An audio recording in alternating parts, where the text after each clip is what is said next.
इथे मी 1 वाटी अख्खा मसूर घेतला आहे. मसूर अगोदर मी स्वच्छ निवडून घेतला आहे. आता तो एका भांड्यामध्ये घालावा.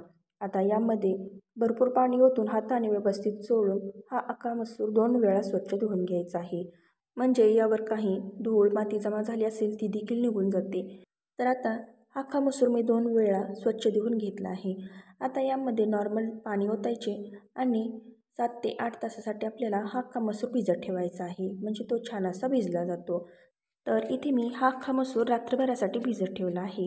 जर तुम्हाला अगदी कमीत कमी वेळात पटकन असा अख्खा मसूर बनवायचा असेल तर अख्खा मसूर स्वच्छ धुवून घ्यायचा आणि त्यामध्ये उकळते पाणी ओतून 1 तासासाठी ठेवून द्यायचे. तर 1 तासानंतर तो अख्खा मसूर देखील अगदी अशाच प्रकारे छान असा भिजला जातो आणि छान असा फुगला देखील जातो. तर आता इथे दुसऱ्या दिवशी सकाळी हा अख्खा मसूर मी पाहते आहे. तर हा छान असा भिजला आहे. आता त्यातील पाणी पूर्णपणे काढून टाकायचे. आता एका कुकरमध्ये हा अख्खा मसूर मी घातला आहे आणि त्यामध्ये अर्धा इंच पाणी वरती राहील इतपत यामध्ये पाणी ओतले. आता यामध्ये 2 चिमूट हळद, पाव चमचा मीठ आणि पाव चमचा हिंग घालून व्यवस्थित असे ढवळून घेतले आहे. आता कुकरला झाकण लावले आणि कुकरची फक्त आपल्याला एकच शिट्टी काढून घ्यायची आहे. जर आपण यापेक्षा आणखीन एखादी जरी शिट्टी जास्त काढली तर हा अख्खा मसूर अगदी जास्त प्रमाणात शिजला जाईल आणि भाजी अजिबात चविष्ट होणार नाही. तरी ते पहा, एकच शिट्टी काढल्यानंतर देखील हा अख्खा मसूर छान व्यवस्थित असा शिजलेला आहे.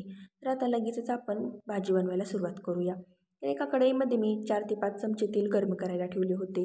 तेल गरम झाले की यामध्ये अर्धा चमचा जिरे घालावेत. तर हे जिरे चांगले फुलू द्यायचे.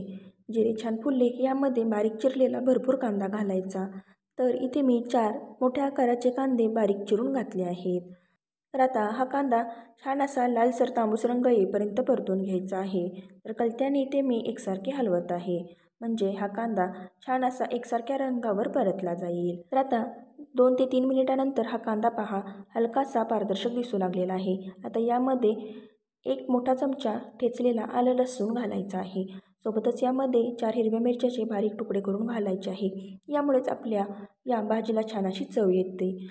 तर अगदी कमीत कमी मसाल्यामध्ये आणि कमीत कमी साहित्यात अख्खा मसूर तयार होतो. यासाठी कुठलाही वेगळा असा खास मसाला देखील बनवायची आवश्यकता नाही. तर अगदी सहजपणे घरातल्या उपलब्ध असणाऱ्या साहित्यात आणि मसाल्यामध्ये अगदी ढाबा स्टाईल, हॉटेल स्टाईल अख्खा मसूर तयार होतो. तर आलं लसूण आणि हिरवी मिरची देखील मी कांद्यासोबत चांगली परतून घेतली आहे. तर आता कांद्याला हलकासा गोल्डन कलर येऊ लागलेला आहे. तर इथे आपण एक खास जिन्नस घातलेला आहे, तो म्हणजे खाण्याचा सोडा.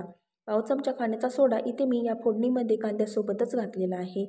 यामुळे या भाजीला छान अशी ढाबा स्टाईल चव येते. ही ट्रिक तुम्ही एकदा नक्की वापरून पहा. ढाब्यामध्ये भाजी बनवताना हा अख्खा मसूर कुकरमध्ये अगोदर शिजवून घेतला जात नाही. तर फोडणी बनवूनच त्यामध्ये हा भिजवलेला अख्खा मसूर घालून चांगले शिजवून घेतात आणि सोडा घातल्यामुळे या भाजीला छान अशी चव येते. तर आता कांदा छान असा सोनेरी रंगावर आला की यामध्ये 1 पिकलेला टोमॅटो घालायचा आणि टोमॅटो देखील छान असा मऊसूर होईपर्यंत आपल्याला परतून घ्यायचा आहे. तर हा टोमॅटो पटकन मऊ व्हावा यासाठी यामध्ये मी अर्धा चमचा मीठ घालत आहे. मिठामुळे हा टोमॅटो पटकन असा मऊ होतो. तर कलत्याने इथे मी एकसारखे हलवत आहे. तर आता 4 ते 5 मिनिटानंतर हा टोमॅटो छान असा मऊ होतो. आता यामध्ये काही सुके मसाले घालायचे. यामध्ये पाव चमचा हळद, अर्धा चमचा धने पावडर, 1 चमचा लाल तिखट आणि 1 चमचा घरचा काळा मसाला घालावा. काळा मसाला तुमच्याकडे नसेल तर इथे तुम्ही 2 चमचे गरम मसाला देखील वापरू शकता. आता हे सर्व मसाले या फोडणीमध्ये घातल्यानंतर पुन्हा कलत्याने आपल्याला हे व्यवस्थित हलवत चांगले परतून घ्यायचे आहेत. आता फक्त एवढ्या मसाल्यामध्येच ही भाजी आपली तयार होते. त्यामुळे हे मसाले तेलामध्ये छान असे परतून घ्यायचे आहेत. तर तेलामध्ये या फोडणीमध्ये हे मसाल्याचा छान असा स्वाद उतरला की भाजीला चांगली चव येते. तर आता 2 मिनिटे हे मसाले मी तेलामध्ये चांगले परतून घेतले. आता यामध्ये कुकरमधून शिजवून घेतलेला जो अख्खा मसूर आहे तो पाण्यासकट घालायचा आणि कलत्याने इथे मी व्यवस्थित असे मिक्स करून घेते आहे. तर आता गॅसची फ्लेम मध्यम ठेवावी आणि हा अख्खा मसूर आपल्याला चांगला शिजवून घ्यायचा आहे. म्हणजे मसाल्याचा सर्व स्वाद या अख्खा मसूरला लागेल आणि भाजीला छान अशी चव देखील येईल. तर आता यामध्ये चवीनुसार मीठ घालून पुन्हा एकदा पळीने मी व्यवस्थित असे हलवून घेते आहे. तर मध्यम आचेवरच आपल्याला हा अख्खा मसूर चांगला शिजवून घ्यायचा आहे.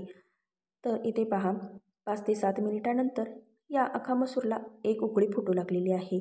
तर पळीने मी व्यवस्थित असे ढवळून घेते आहे. म्हणजे फोडणीचा सर्व स्वाद या भाजीमध्ये व्यवस्थित असा उतरला जाईल. तर इथे तुम्ही पाण्याचे प्रमाण तुमच्या आवडीनुसार कमी जास्त करू शकता. जर तुम्हाला यामध्ये आणखीन पाणी घालायचे असेल तर पाणी गरम करून तुम्ही घालू शकता. तर पहा, अगदी मस्त असा सुगंध या भाजीचा घरभर दरवळत आहे. अधूनमधून पळीने आपल्याला ही भाजी चांगली व्यवस्थित अशी ढवळून घ्यायची आहे.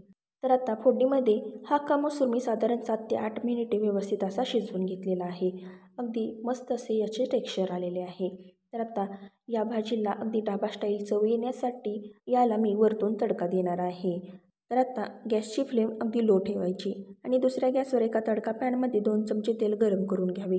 आता यामध्ये आणखीन अर्धा चमचा जिरे घालायचे आणि जिरे चांगले फुलले की यामध्ये 3-4 लसूण पाकळ्या मी अशा प्रकारे थोड्याशा लांबट आकारात कट करून घेतले आहेत आणि 2 इंच आले देखील अशा प्रकारे लांबट आकारातच कट करून घेतले आहे. यामुळेच आपल्या भाजीला छान अशी टेस्ट येते. तर आता लसूण आणि आले आहे ते तेलामध्ये चांगले हलकासा सोनेरी रंग येईपर्यंत परतून घ्यायचे. चमच्याने अधूनमधून हलवत राहायचे. आता या भाजीला छान असा रंग येण्यासाठी आणि ढाबा स्टाईल चव येण्यासाठी इथे मी आणखीन अर्धा ते पाऊण चमचे इतके लाल तिखट या तेलामध्ये घातले आहे आणि गॅस लगेचच बंद करून तेलामध्ये हे तिखट चांगले व्यवस्थित मिक्स करून घेतले. तयार केलेला तडका लगेचच आता या भाजीवरती घातला आणि व्यवस्थित असा मिक्स करून घेतला. तर पाहू शकता, अगदी बघता क्षणी खावासा वाटणारा ढाबा स्टाईल अख्खा मसूर तयार झालेला आहे. तर आता गॅस लगेचच बंद करावा आणि बारीक चिरलेली थोडीशी कोथिंबीर घालावी. यामुळे देखील आणखीन भाजीची चव द्विगुणित होते. कोथिंबीर घातल्यानंतर कलत्याने किंवा पळीने व्यवस्थित असे हलवून घ्यायचे आहे आणि गरमागरम हा अख्खा मसूर भाकरीसोबत किंवा चपातीसोबत तुम्ही खाऊ शकता. तर अगदी कमीत कमी साहित्यात, कमीत कमी मसाल्यामध्ये अगदी ढाबा स्टाईल अख्खा मसूर तयार झालेला आहे. तुम्हाला जर आजची रेसिपी आवडली असेल तर लाईक आणि शेअर करा. चॅनलवर नवीन असाल तर सबस्क्राईब करायला विसरू नका. धन्यवाद.